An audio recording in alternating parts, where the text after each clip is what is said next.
Hey everyone, today is June 1st, and as I was in prayer, I was praying about, Lord, what do you want done here on this earth? And this is what He gave me, and I think this is very important.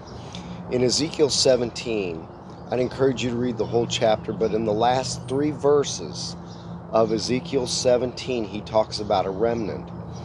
And it starts in Ezekiel 17:22. Thus saith the Lord God, I will also take of the highest branch of the high cedar, and will set it, I will crop off from the top of his young twigs a tender one, and will plant it upon a high mountain and eminent. So he's taking that twig and putting it upon a high mountain, which I believe represents government, and he puts it in a place of prominence, okay? In the mountain of the height of Israel will I plant it, and um, it shall bring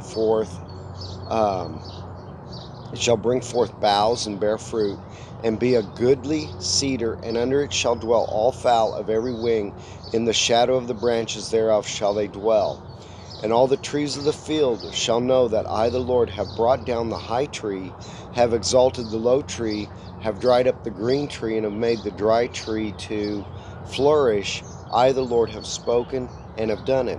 So there's quite a bit in these three verses. But one of the things that he had me pray and start declaring was that this remnant would bring forth fruit. I started praying for myself. I started praying for others that they would have much fruit. And I'm talking about not fruit as we may think of love, joy, peace, and so on, but this is a fruit that will be able to bring about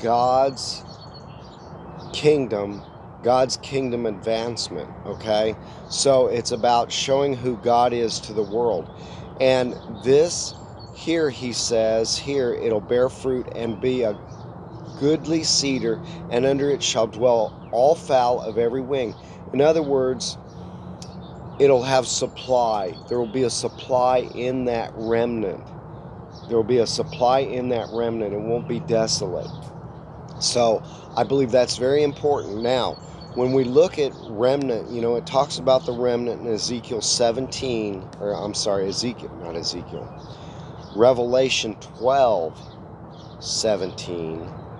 It talks about the remnant in Revelation 12:17, and it says this, and the dragon was wroth with the woman, and went to make war with the remnant of her seed, which keep the commandments of God and have the testimony of Jesus Christ. So what that is saying here is that the one that makes war, Satan makes war with those who have the commandments of God and have the testimony of Jesus Christ. The others aren't a threat, just the remnant that keep the commandments of God and the testimony of Jesus Christ. Those are the ones that'll bear fruit, okay? So this is, I believe, very important, but it was a way that he showed me to keep focused. There's a lot of stuff going on around the world. There's a lot of stuff going on in our nation. And in order to stay focused, he just had me start praying and believing him for the fruit that would come out of the remnant, praying for myself personally, praying for others that fruit would come out, and that God would be glorified with that fruit that the remnant will bear.